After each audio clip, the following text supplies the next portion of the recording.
Hey everybody, welcome to this Ocean Life podcast. Thanks for being here. I am your host, Josh Peterson. Today is episode number 94. I speak with Suzie Cooney, a well-rounded athlete who has turned her love of the ocean into a lifestyle of training others. Suzie takes us through her evolution from windsurfing and dirt biking to SUP and finding her passion for the world-famous Maliko Downwind course on the island of Maui. We hear of Suzie's approach to training athletes both remotely and in person, her approach to the physical and mental aspects of endurance paddling, and her passion for spending time to help others grow strong in the ocean. Suzie shares her stories of building a massive SUP event to raise awareness for women's health and leveraging that to grow an amazing lifestyle of writing books, training others, and competing herself in SUP events. We hear of a recent trip Suzie made to Hood River, Suzie's love for riding dirt bikes, and her strength pushing through injuries to continue to thrive in the ocean. Speaking with Suzie today is sort of the last of a multi-part series of water life on Maui. Suzie's a great representative of Maui, doing a lot of neat things with professional athletes, weekend warriors like myself, and everything in between. So thanks for being here, supporting the podcast. Hope we're all minimizing plastics, cutting back on the straws and everything, getting out in the water, having fun as always. And I got to pre-apologize before we get into this. My audio on this podcast is a little funky. Fortunately, Suzie's came through really well, which is good, being the star of this episode. But mine's a little funky, so I apologize for that. Technical glitches, you know how that goes. So thanks again for being here. Always appreciate it. Now, let's get into the ocean life of Suzie Cooney. All right, so Suzie, as we were just chatting, first and foremost, thank you for being patient, working around schedules. You've been busy, I've been busy. I was out in Maui, like 45 minutes away from you, had some issues with the family, couldn't make it to see you. So thank you for making time today to share some stories. Absolutely, my pleasure. I know you were taken well care of, though. Here, we have a really great ohana. Oh, no question at all. It was an amazing trip. All right, so it's like there's 4,000 different ways to start, but I'm curious, you just got back from Hood River, not even the ocean, freshwater. So, and I saw some cool Instagram, you're driving boats, you're out there doing stuff. So first of all, tell us what you were doing out in Hood and how it went for you. Well, the Hood is my old stomping grounds, and I've used to windsurf there, drive like a mad woman from San Francisco through the night Friday, wake up at the hatch about 5 a.m. for dawn patrol. And I hadn't been back there. I don't even want to tell you how many years, but it was a great opportunity to see how big Hood River has become. Like you going back to Maui, I was shocked. But it still had that great feel. And I saw a lot of friends and the same shops were there. And it was around a great event. I didn't get to paddle, but unfortunately, not this time, but next year. But one of my clients brought me out who allowed me to coach some of my other people and athletes. And it was a great time to do some face one-on-one, some hugs, meeting clients I'd never met before who were competing because I've only been training them on Skype. And it was nice to press the little flesh, get some hugs, and support Bobo, who you interviewed, and Laura Clayton, and some others. And it was nice to be back. It was cold. It was for me, it was like cold compared to Maui and super dry. But, that wind and that vibe and just the mountain air, it was a great event. So that's what took me back. And yeah, the boat thing, that was a serendipitous thing that happened, and we got to drag Bobo around on the foil on two boats, and I'm sure you saw that clip. So he was pretty stoked. Oh man, yeah, that's just incredible. Like I hadn't even thought about that until I saw it. I'm like, that makes so much sense. And then for that little guy to have opportunity, just like that looked cool. And then I saw a video on your Instagram of you driving the boat and everything. So describe the whole setup, what that was like for folks who haven't seen it. It was quite surreal. It was fun hanging out with the Gallaghers and the whole crew, as you met. So, but yeah, it was nice to be back. Fresh water is so different than the Maui water. And next year I'll be on it, but it was nice to be around it and meeting friends I'd never met and, being back with some of the old crew. Yeah, right on. And that's a pretty, like, that event. I haven't been. Everybody who's been there, and now a bunch of friends from Santa Cruz just go up for weekends, and everybody, and I'm not even exaggerating when I say everybody, Yeah. also the same thing. Hood's insane. The people Yeah. are great. The downwind's insane. You do as many runs as you want. The water's nice, the whole deal. And the gorge paddle itself, I've been kind of just watching it from afar, is growing. It's like a pretty legit world famous thing. It's really pretty cool. It's yeah, pretty legit. It's a good warm up for Maliko, which is our backyard. And yeah, it's a good intro to downwinding and it's consistent. It can get pretty hairy out there too. Yeah. But when you're stuck between two states, it's pretty wild. And you see bald eagles flying down and it's just wild. Here we have sharks. Here they don't have sharks, but it's a bit different in that respect. And the water's a little warmer here too. So. Yeah, nice. So as you mentioned, you were out there with some of the folks you train, and training is a big part of your life. A lot of different big parts of it, but start there for us. Is you're training folks. What do you train them on, and how did you first start training? Where'd that all come from? Oh, that's a huge question, Josh. I'll try to keep that short. Yeah, so I have been very fortunate to create a lifestyle around my career and vice versa. And my passion is downwind surfing. And since, I don't know if you had the chance to check out Maliko, but that's kind of our backyard. It's pretty epic. I mean, yeah. Compared to America, as we call it, Yeah, no, it is epic. It's not pretty epic. yeah, it is. So I have been fortunate to build my life in this field of helping others get stronger for ocean sports. And then it got really narrowed down back in 2009, 2010, when SUP really came to life, SUP. And I've always had a surfing and windsurfing background and kind of an orthopedic, another career. And so as an athlete myself and a trainer, I thought, well, it just kind of worked out. And 2001, 2002, I just started Suzie Trains Maui. It was kind of an umbrella of training people for windsurfing. Kiting was coming on the scene, but windsurfing brought me here. And then, SUP came on the scene and it just kind of took off. And then I created an even more refined niche, and that was downwind surfing. And so now, after, few years forward since 2009, here we are 10 years later, I've been so fortunate to meet people all over the world via Skype like we are today and really hone in on the downwind specific SUP surfing element. And so it's kind of crazy how in one day I can be in Portland, Connecticut, Australia, and then these people come to Maui and I get to meet them in life, real life. Oh, and cool. We train on the internet for Maliko specifically. And then they come here and, I blow their mind. And it's really rewarding. And I hope I can do this as long as my body holds up. But that's how I'm here talking to you today. Yeah. And I'm so grateful to be in that world and kind of created this opportunity for myself where I get to meet nice people like you. And it all comes full circle. So I'm quite grateful. Nice. So that's awesome to recognize. And it's also, I'm sure, like a lot of hard work. You put in years, 10 years. I mean, when you say like 2001, 2002, and you started training this, it was before SUP, it was windsurfing and surfing. And now you've evolved. You found your own love of downwinding, and you've been able to fold that into a training, which then pays the bills and gets you on the water. It's just this really awesome, like, mixture. But let me ask you, so I'm trying to imagine, like, you remote, you have somebody in Connecticut, let's say, and they're coming to you saying, Suzie. I have a lot of clients in Connecticut. It's just weird that way. Do you? Yeah, and they're great people. Oh, yeah. That's yeah. Oh, yeah, for sure. But they're like, hey, I really want to learn how to downwind. And so my questions are this. You need to help them not just develop the strength, the muscles, maybe the correct paddling. Maybe is that part of your training? But also, like, what if they don't have the water? You're saying you're training them for Maliko, which is a lined up downwind, pretty nice bump, and they might not have anything like that. So take me through remotely training somebody.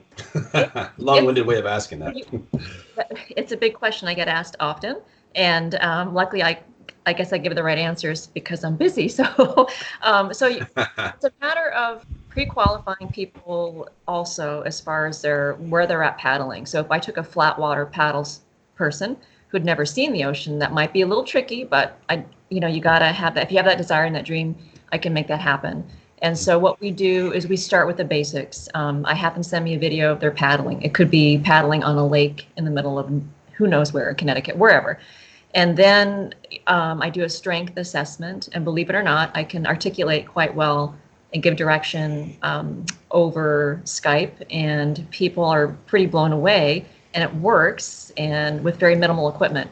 So then I'm piecing together kind of their story, their physical strengths, how we can get them possibly surfing at some point, with the ultimate goal of coming to Maui, to surf Maliko. And it's not for everybody, obviously. If someone is a pretty intermediate athlete, they can be trained online. And when they come to Maui, it depends upon their level at which they start with me. If they're very beginners, obviously it's going to take a lot more time on Maui before we get near Maliko, because I have to pre-qualify them when they get here. Yeah. And I would say only a very small handful of people over the past 10 years have not quite gone out all the way. Yeah. And that's pretty good. So for the most part, I'm pretty strict on who gets to go, because it's a big element out there. Yeah. Yep. And I want it to be the best experience of their life.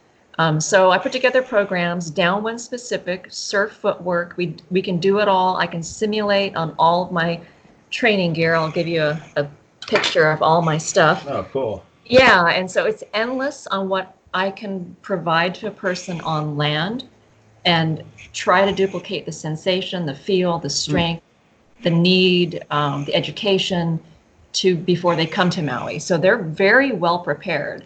And I often also suggest going to the gorge before they come to Maui. Oh. And so as a nice warm up.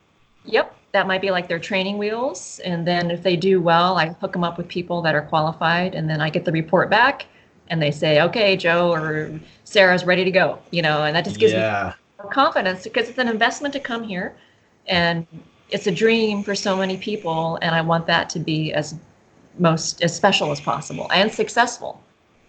Yeah, that's a great point. I mean, I see it here too, like in Santa Cruz, and I'm equating it in a similar way, where we have a good downwind, but it's bumpy, open ocean, it's pretty gnarly, and we get people from inland who come, and we do a race, and it's really cool. But some people, they don't have the ocean knowledge, and so it's really cool. I could see for you to help ease them into it. Hey, go to Hood first. Try it there. You ease into downwind, because once you're on the Maliko, man, it might be perfect. It might be messed up. It might change. Like, there's a lot of different factors, and some people are really comfortable with big open water. Some aren't, and you won't really know until you're out there. So having that kind of vetting, and also just like kind of a training wheels, kind of process makes a lot of sense. And that's really cool. Right. Well, you said it, is that the Davenport distance race? Yeah. Okay, I know that. I know I used to windsurf there. It can get pretty hectic. Oh, yeah. Up there. Yeah.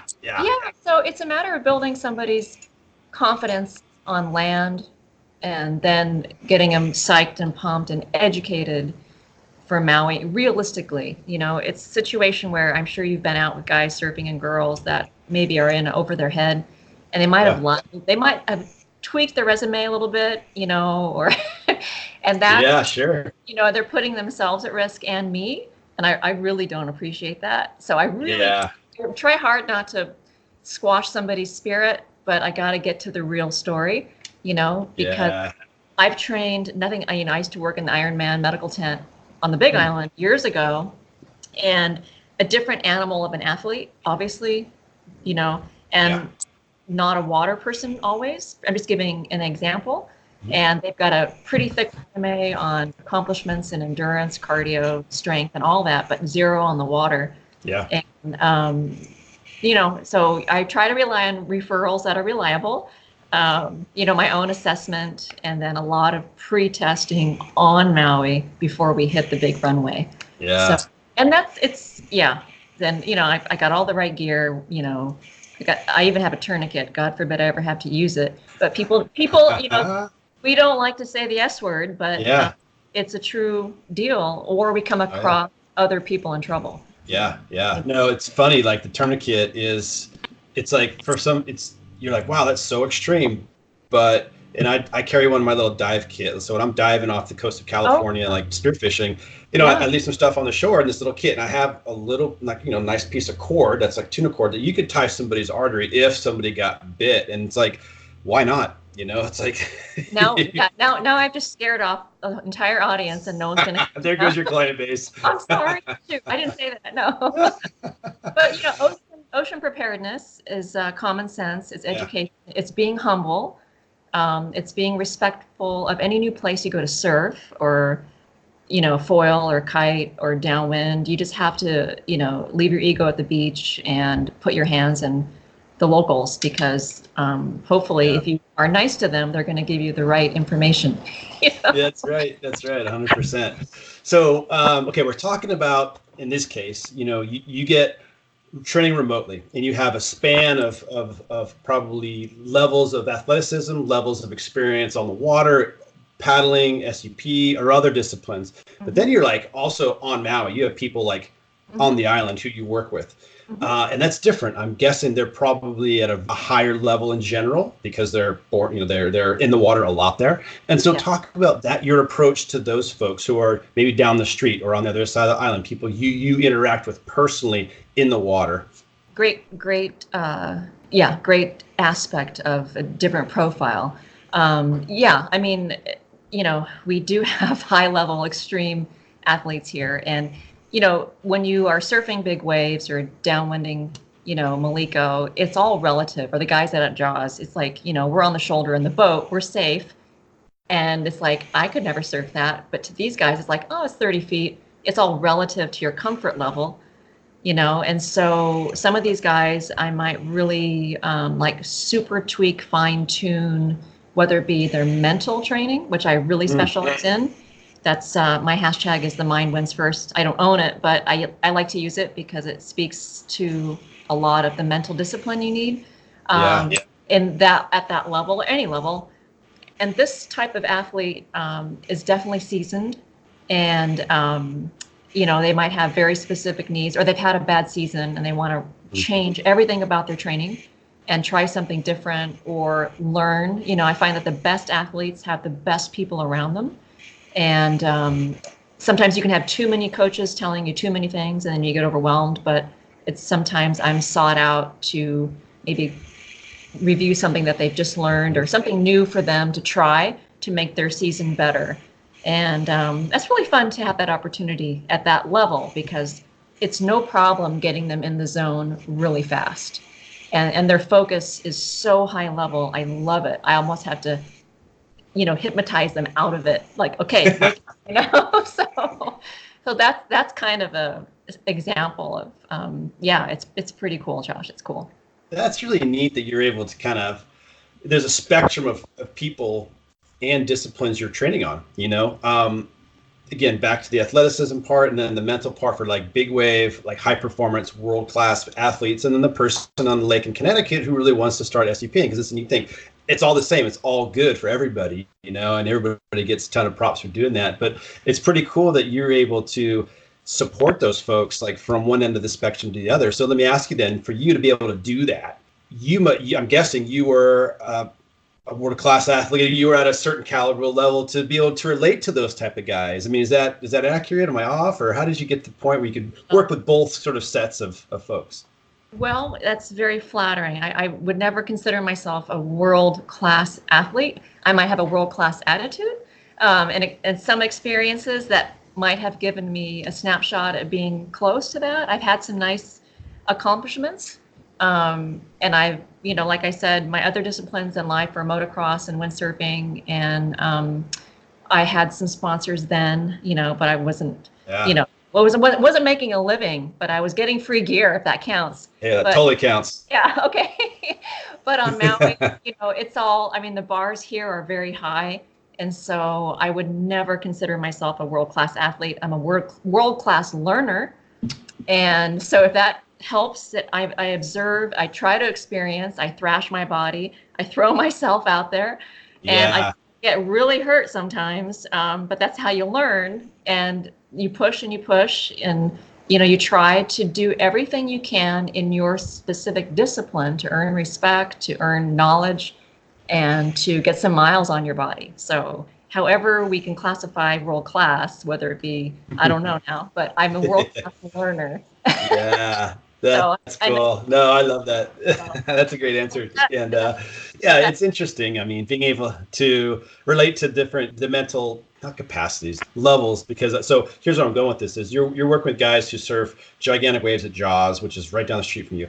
You also work with athletes who have to push through that mental block of Molokai to Wahoo, which it's one of my favorite themes. I always talk to everybody about it, and I'm always fascinated by how people get past their fear of big waves or fear of taking the three-way hold down or coming back from that, or that like 20 miles into M2O, the pit of despair people call it, and all that kind of stuff, So anyway, I always love talking about it. I've not heard that one, pit of despair. That's new to me. I don't want to ever feel that, but I've almost. I know people have. No, that's not true. I have. I've been there, not for long, but you got to get there once, right?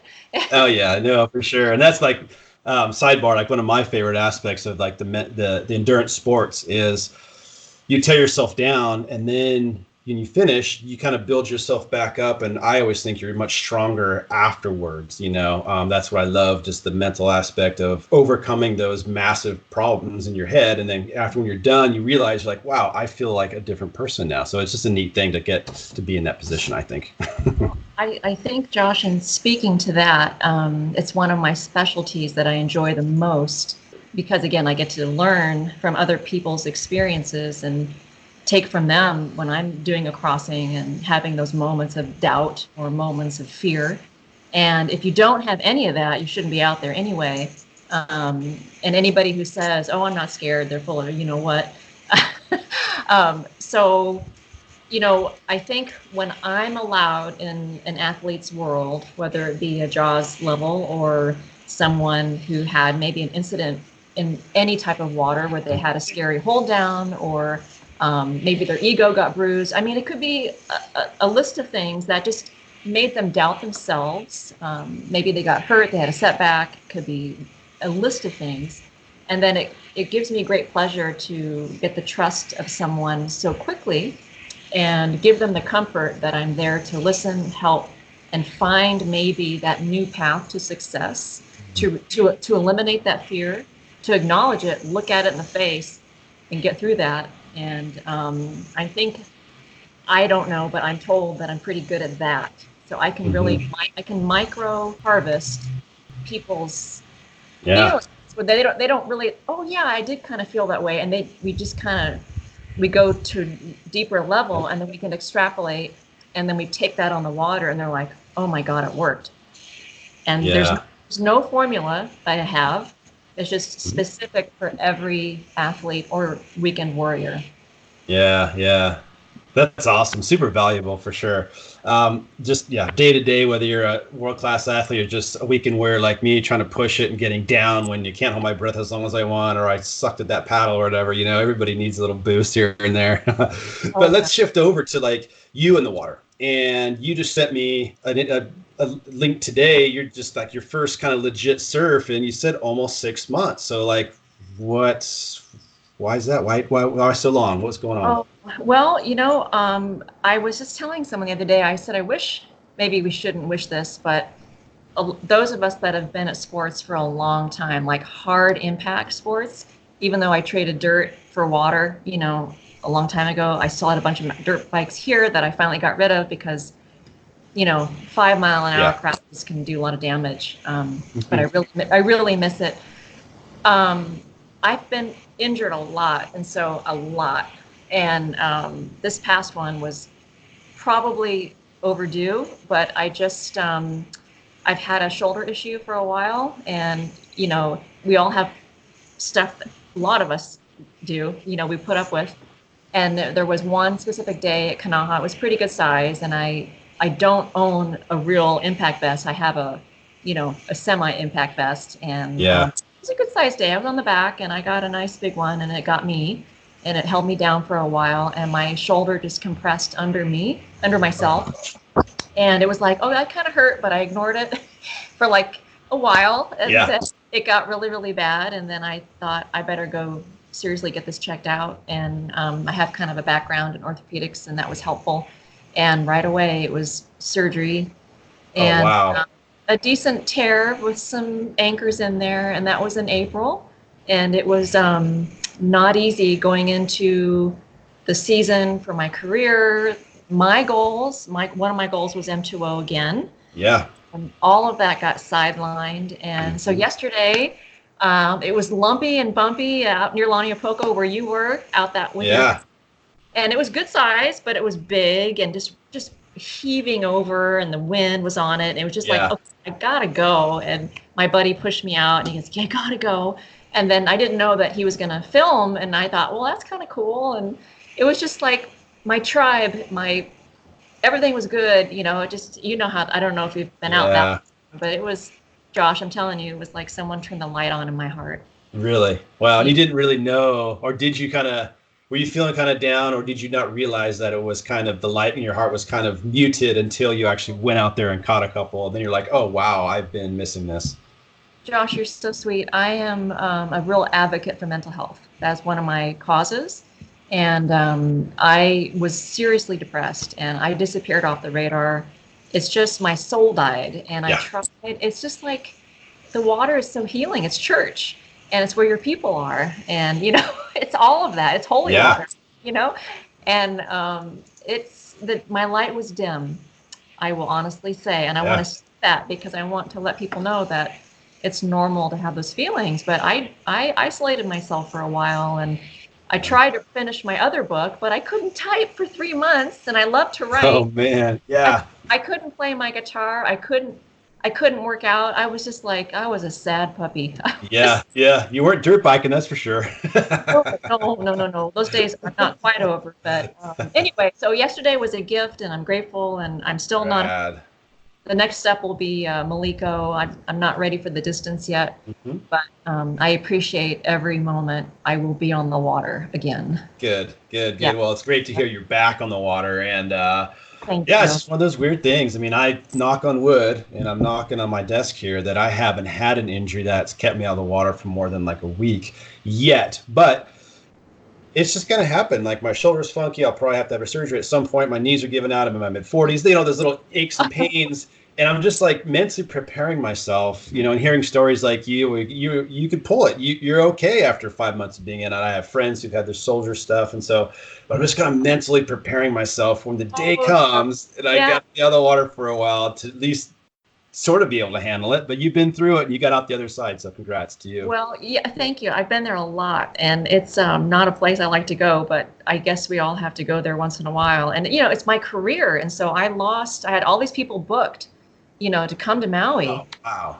That I had trained, and that was their vacation dream. And I said, well, you can come, but I can't, so it was hard for my career. The people that support me, the races I wanted to do, and I would go to a couple of the races and kind of mope around and try to support my friends. And, it's hard to be a spectator. It's really, I don't know, it's really hard. And so then the last few, I said, I just can't take it. I'm not going. But I went and I surprised Bobo at the M2M, and that was cool. He didn't know I was going to be there. That was exciting. So yeah. But there's a reason, and some good came out of it. And when I first got injured really bad in 2009, that's how I got into SUP. So it was. There's always these reasons why we have to go through this stuff, but I don't recommend it. Oh, that's great. Glad to hear you're back in the water and healthy again. But so give me the, part of for folks listening who know the brand name, not the brand name, the house name of legendary name of Maliko and that downwind run, others don't. And what it is, Maui, it's just like the super lined up downwind run where you're getting bumped, you're paddling, but you're kind of surfing for some miles. But you, as you mentioned, started like your athleticness with dirt biking, windsurfing, everything. You said an injury at some point that helped you find SUP. So how did you make that transition from those sports into SUP? What was that event and how was that? Yeah, well, how much time do you have? No, sorry, Josh. No. No, but I'm, again, really grateful that I've been able to maintain this career, lifestyle, passion for a long time, and it's definitely been hard work. A book later, 400 articles later, really trying to just live the lifestyle. And I'm lucky to make a little bit of a living. I'm not, wealthy anymore, but I'm wealthy in my heart and my ocean spirits. You can't put money on that, So, so yeah, 2008, I got on an old Laird board out of Kanaha. I was prone surfing, and I thought, I didn't know. I saw it, when I first saw when Laird used to live here. He was out at Hokipa and charging, and it was just people were pulled over on the side of the road, like what's he doing now? Like what is that? And it was just kind of a phenomenon. And then I got on one in 2008. Oh, it looks pretty fun, but the board was heavy, as big as a house, and I couldn't barely turn it. And I had this thing in my hand, this paddle, didn't know what to do. I was never a kayak or a canoe. I didn't know what to do. And so that was like a taste of it. And then 2009, I had a freak accident and I broke both of my legs. And that was, and I don't have a good story. I wish I was at the dirt bike track doing like a tabletop donkey kick. But it was just a humbling break. But in a wheelchair for 4.5 months. And used to wear my dirt bike gloves up and down the stairs because they were so hot to get into my studio to train people. And I had two casts on my leg, and it was that was another low time, and that was hard. Gnarly. But I remember that I was on my spin bike sweating, and that gross feeling when you have a cast and you can't itch it, and you're just mad at the world, and you don't know where to go. So I got on my bike and I thought, well, I got to do something. I'm a trainer. Come on, don't be such a wuss and feel sorry for yourself. And I just started pedaling, and then I started crying, and I thought, I got it. I have an idea, and I'm going to create the world's biggest stand-up paddling event. And I did.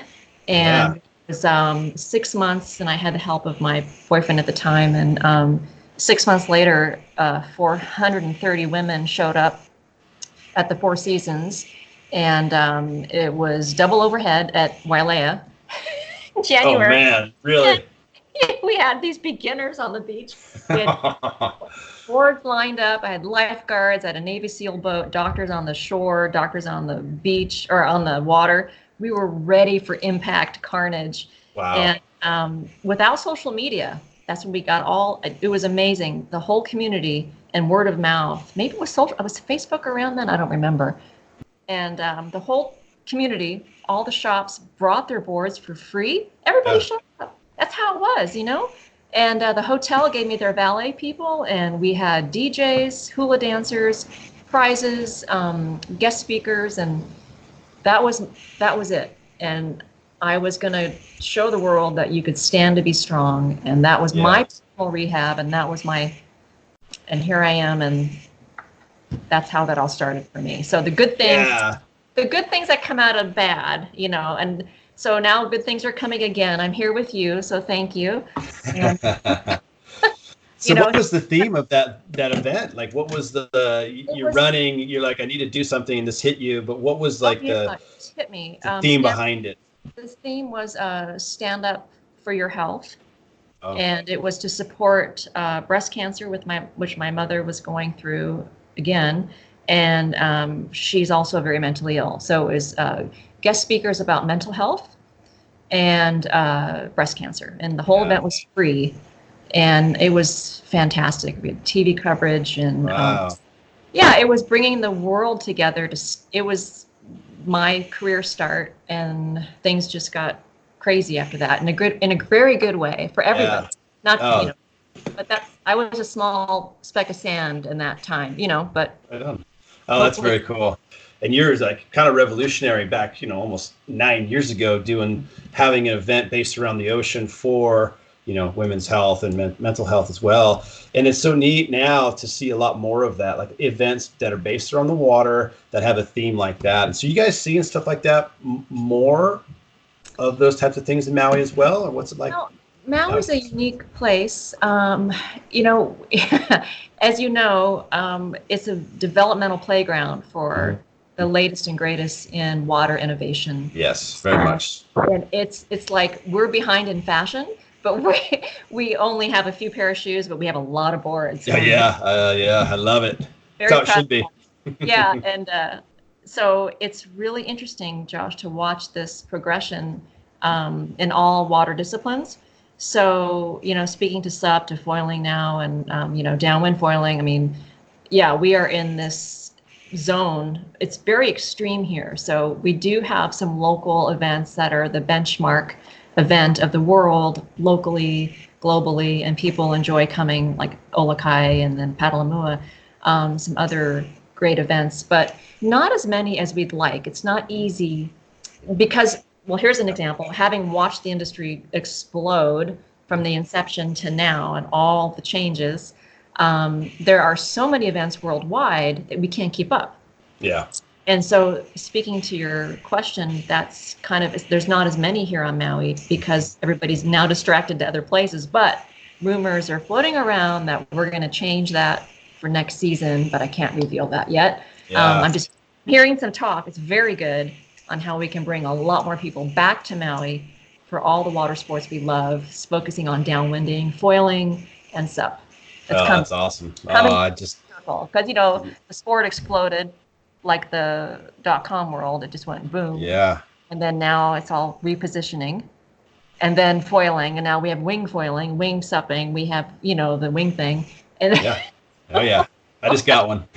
You did? Oh my gosh. Yeah, I haven't even tried it yet. I just picked it up, and I'm just dying to go out and do it. You got to come back and do Maliko on it because they are flying. I don't know how long you can hold your arms up, but now they're putting a harness, on the boom. So right, so cool, anyway. Cool. Maui's like it's like the Silicon Valley of tech. It's like we'd all there's like all these brainchilds there, just building, creating new crazy things, and then R&Ding it, and like it's all happening there in the water in Maui. It's so rad. Like it's just so cool. So go ahead. Oh, what I like as a trainer, watching all these icons, in the sport of surfing, windsurfing, SUP, they're getting excited about something new. And they're at a different time in their life, physically, mentally, age, all that. And they're like big kids again, playing with something new, and it's fun to see. Now I'm learning how to train for a whole other discipline. Foiling, I'm training a lot of people for foiling. And I don't foil yet because it's like dirt biking to me. If you fall hard, I'm so already injured. Yeah. I'm afraid my head's just going to snap right off. But I don't know. I'd love to because I know I would just get so addicted, but I got to do one thing at a time. But anyway, as a trainer, I'm trying to keep up with all these new toys on the water. So.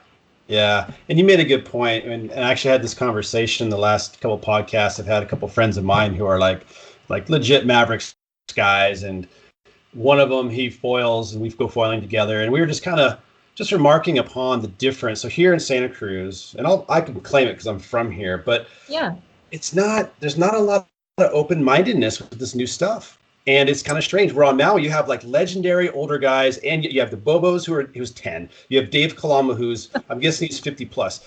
And everybody in between, they're all picking up whatever it is, all the new stuff, the old stuff. They're paddling, they're in OC1s, they're surfing, they're foiling.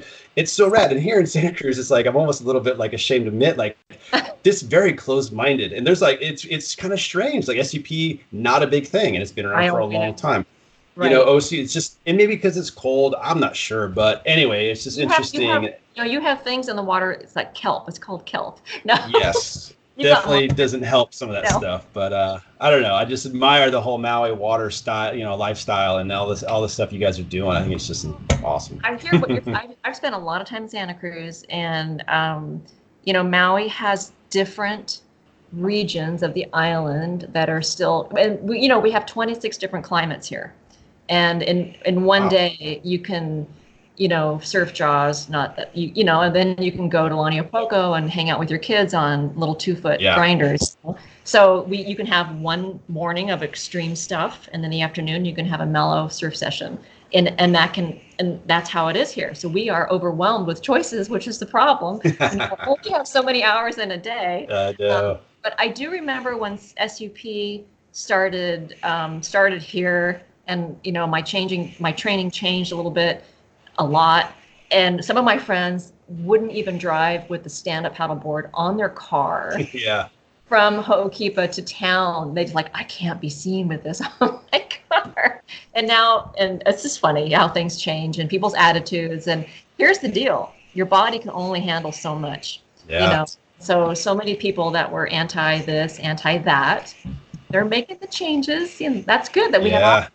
Good that we have options, You're right. But you nailed it too, at least from my perspective, is like, your body isn't, you're not 20. When you're 45 or 50, you're not 20, And so even for me, like I've been prone paddling forever. I've done some long distance thing, M2O.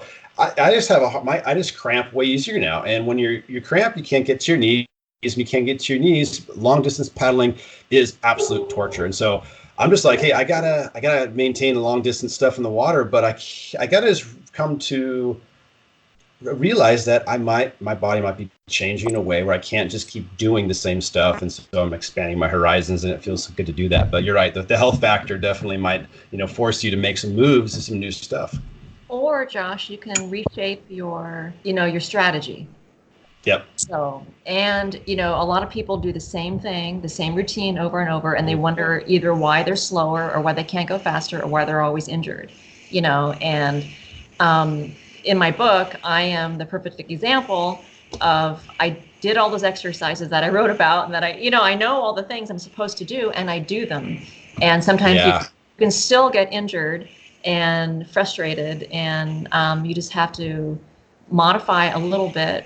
And yeah, you're right. What you said is perfectly, exactly true, Josh. You have to accept a few things and age gracefully, and that's the hardest thing. And for me too, in my mind, I don't want to, it's hard. It's so hard to make that change because I still think I'm invincible, but I know my cape is getting shorter and shorter, and it's hard, but we all inspire each other here on Maui. And then we've got Bobo, who's 10 going on 50 in his mind. So intelligent, and he's just so fun to be around, and all of his friends are our age anyway, so he's just a lovely, adult child. Yeah, he is special. And then we have the people in my age group that are still out there reinventing themselves and having new discoveries and still having that stoke. Yep. And so I think that's important, is to still don't lose that fire. Yeah, I agree. 100%. And so you mentioned the writing too. You've got a book, and you mentioned a bunch of articles and stuff. So what's the focus? Sounds like training. Oh, nice. What's the name of it? Stand-up paddling performance. Awesome. Yeah. So it weighs about 5 pounds, and it's cool. This is it's been a big accomplishment. It's one of the hardest things I've ever done in my life. I've had some hard career things, and but I thought, I've got all these articles, I got to put it together. And I overwrite. I've always been in trouble for school. You're too wordy, blah blah blah. It's like I can't help it. So I had a great editor, Katie, and she says, Suzie, go with it. I'll help you. And it turned into a monster. It's been touted as the SUP Bible, and it's got everything. Oh, nice. From beginner to elite on big waves, small waves, downwinding, channel crossings, nutrition. It's a lot. And so, cool. And hopefully a lot of people have it. I'm very grateful for all of you. Thank you for those who have purchased it. It's an investment, but there's a lot in there. And it's very applicable to, like I said, beginner to an elite athlete. And I still learn every day from people, like yourself, or people that I train, friends, that I still have a lot to learn. And so I'd like to finish another book, but that's very time consuming, and I'm kind of tired of sitting around. I got to get back on the water, even though I like to write and write and write. So hopefully that will be coming soon. I've been working on that book for a long time. Yeah. Oh, that's awesome though. I mean, look, just sharing so much wisdom, techniques, tips, the whole deal is, where I was talking to, and we'll put some links in the show notes to the book too, so folks can check it out. But when I was talking to, again, somebody recently, and I was kind of reflecting back when this is 10 years ago when I first did M2O, and I was looking around for, hey, how do I train for this thing? And there was zero anything paddle related. Like there's nothing I could find online. So I was like following like endurance running kind of training routine and like the nutrition. There's no resources out there. And if you're not in a crew of people who have that experience and you're going to go do something like that, you're going to learn just trial by fire, and you're going to suck at it for a while until you figure stuff out. But with a book like what you have is the Bible, that's insanely cool, because now there's something that you don't need a crew around you to learn who's done all these races and everything. You can read this thing and you can learn from those. You've taken tons of different pieces of input from different people and your own and put it into one place for folks to learn and get better much faster than spending years sucking at it and flailing and learning as they go, So I think it's awesome that you've done that. Well, thank you, Josh. But it's taken experience to actually do it. And I felt like you can't write about it until you do it. And dead on. We have a lot of great friends who continually, inspire me, and I'm always learning by bonking or learning by, making decisions that cost money and time, and there's a lot of ways to learn. So I'm trying to eliminate a lot of those, but it is a resource to help you with channel crossings, nutrition, and all that. And like I said, I'm not a world-class athlete, but I'm a world-class learner, and but I've had some good times out there and some tough times too. And like I said, I miss being out there, and I know a lot of my friends it was a pretty big race this year, the M2O, and I know who you're speaking about. And more power to everybody who can challenge themselves at that level and finish. And it's just mind-blowing, very inspiring. Absolutely. You do that prone thing. I don't know. I don't know how you do it, Josh. That was, I just don't know. Doesn't your neck get sore? Well, that's why you got to be able to get to your knees. So you could actually put your neck up, or you could bend it down. There's a lot of different. Yeah, it's tough, but everything's tough. SCP is tough, and just anything at that distance, whether you're jogging for 32 miles or walking backwards for 32 miles, it's like, it's just freaking hard, It's funny you say that. Walking backwards is one of my training tricks and techniques. So if you walk uphill backwards, is the best thing you can do. It's hard. It's good. So try something new, but more power to you for getting out there and laying down like that, because I like to see where I'm going. Well, thank you. Appreciate that. There's way guys who do it, and girls, it's way better than me. But one thing too that's interesting, Suzie, of all the people I've talked to, again, this ocean life that focuses on the water, I think you're like number 92 or 3. You're the first person, at least that I've detected, who dirt bikes. And you dirt bikes a lot. And I have also a history with dirt bikes. And I made a similar transition. I mean, I grew up dirt biking and being in the ocean side by side, and then I got super focused on dirt biking, and then kind of made this conscious decision to hang it up and focus on the ocean for different reasons than you. But my question to you, there's a sense of flow. Like when we talk about surfing, you talk about downwind surfing, there's a sense of flow, of just energy moving, of just you on your board without even thinking, just being in the moment. And that's exactly the same thing as dirt biking. And you're not thinking about clutch, you're not thinking about brakes, not thinking about anything. You're just absolutely in the moment. And it's such an insanely awesome feeling, just like downwinding or some of the other things in the ocean.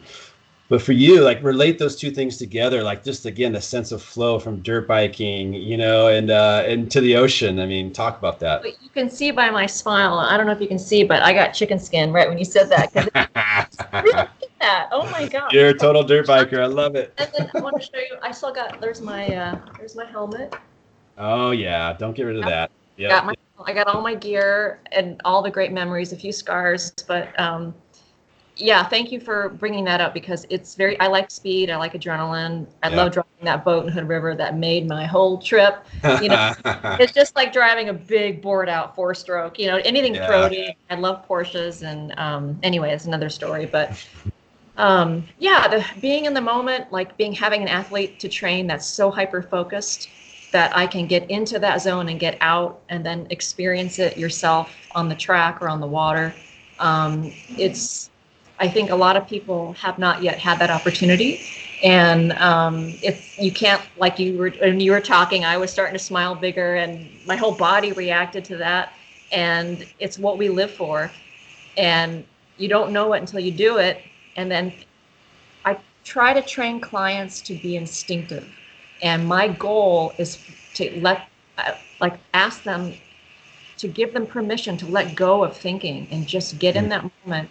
And not everybody has that. And there's so many things you have to do to get there. And you can't, there's no formula. Okay, do this, do that, do that. It just you have to have trust in yourself, passion for your sport, and that desire, and not as much fear to go for it. Full throttle, big waves, make the drop, commit, don't think, just go. And when you hit that moment, I don't know if anybody's been able to describe what happens in your brain and your body when you're just in that flow. It's a great description, Josh. I don't know how to even put words to it. Yeah. It's. My body responded though. That was cool. I know. It's like one of those things, like if you could bottle it up, the energy of like a 10-year-old, like this stoke and the natural love of the world. If you could bottle up the sense of peace and flow you get from, being in the ocean or anything, and just take a shot of it when you need it, when you're sitting at the computer at work or whatever, it's like one of those things. It's just really special, and that's one of my favorite things. Like I really relate downwinding to dirt biking, like the 80-mile enduro rides I used to do and racing, where you're just reacting, you're not thinking, and you're just absolutely in the flow. Same with like downwinding, you just see a bump, you're not really thinking, you're just moving, and everything's in the flow. It's pretty awesome. You described that. I used to look at dirt like I used to look at I look at the ocean. I look for groomed areas of like, oh, look at that fresh dirt that looks so prime, and then, I'm driving past Ho'okipa. It's like, oh, I can't go right now, but maybe I can go later. And you're looking at the texture, so all those similarities. And it's like, oh, it's just funny how that's similar. And it gets you all excited and frothy, and, but dirt biking is an adrenaline thing. And I miss it very much. I'll get back. I used to do some road riding too. Yeah, cool. That was scary living in the Bay Area, just like full leathers or nothing.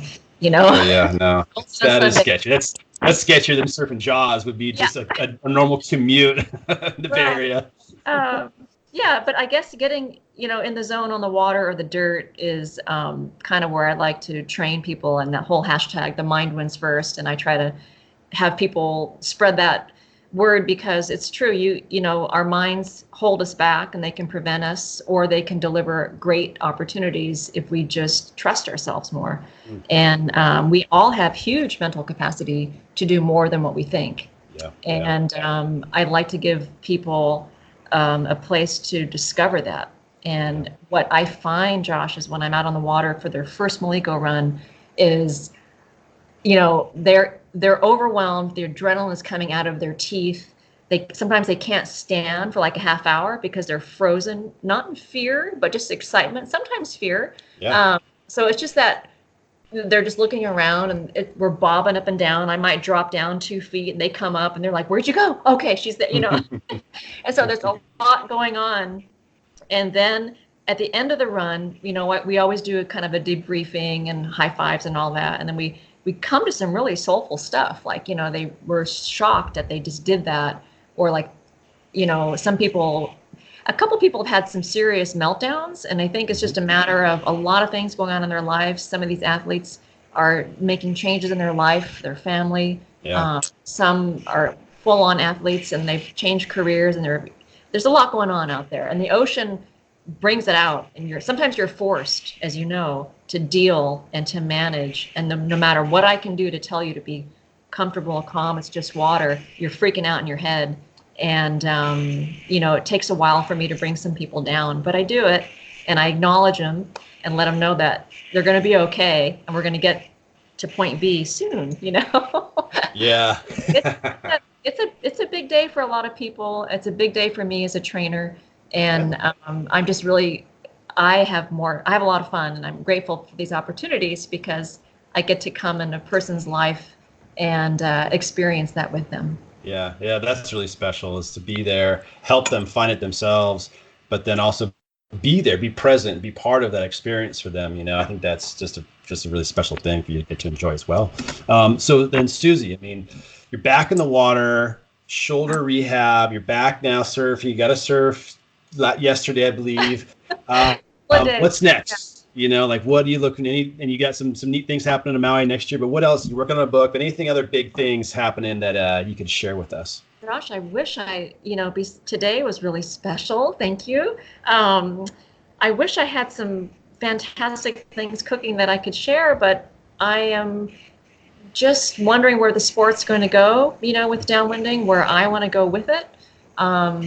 There's a lot of, I just don't, I'm kind of open to what life's going to bring me, but my number one priority is to get back 100%, do some things for myself this next season, as far as more end-to-end, more. I love to paddle Maui to Molokai. I want to do that a lot more for fun, instead of having the pressure of, race day. Yeah. But as far as, that's a big question. I might have to get back to you on that. I'm grateful when you're down and injured. You're grateful for everything that your body gets to do, because it's so important. It's so important to me as a person. But nothing too exciting yet.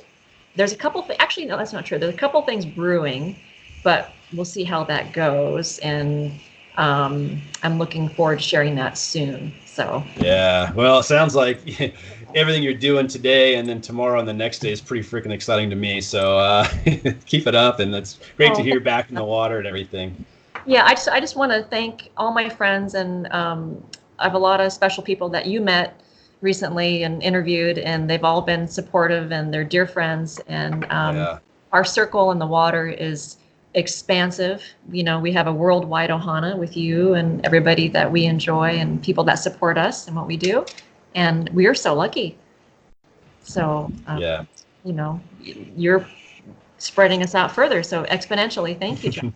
Oh, hey, thank you. No, I really appreciate the time I spent with, Bobo and Johnny and you and a couple other folks on Maui. And it's just, I appreciate your time and taking time out of your busy day to chat with us and share everything. So I want to say thank you, Suzie. It's been awesome learning about you and hearing all the cool stuff you're doing. I'll put us some links in the show notes to your book, to your website, a bunch of other stuff. And just keep it up. And next time I'm out there, I'll definitely be sure to come by and check you out. And you'll be full force, 100% in the water. So I'll be chasing you hopefully down the Maliko coast. Yeah, if I could also mention just a little tiny plug, I also have another website called malikorun.com.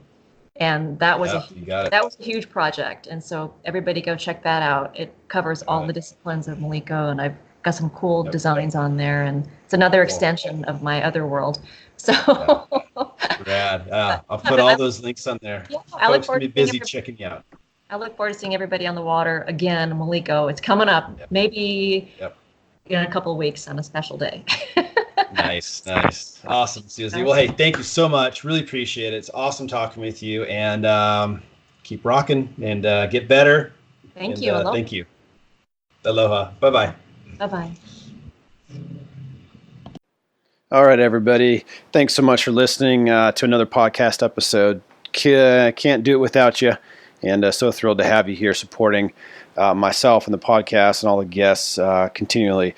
Always appreciate a positive rating on your podcast app, whether it be Apple Podcasts, iTunes, Spotify, you name it. Just helps grow the podcast and spread awareness. So thanks for that. And then any social media mentions, always super appreciative. And if you know somebody who you think would be great to have on the podcast to share about their ocean life, please hit me up. I'd love to chat with them. Or if you think you'd like to, let me know. Email is josh@thisoceanlife.tv. All right. Thanks, guys.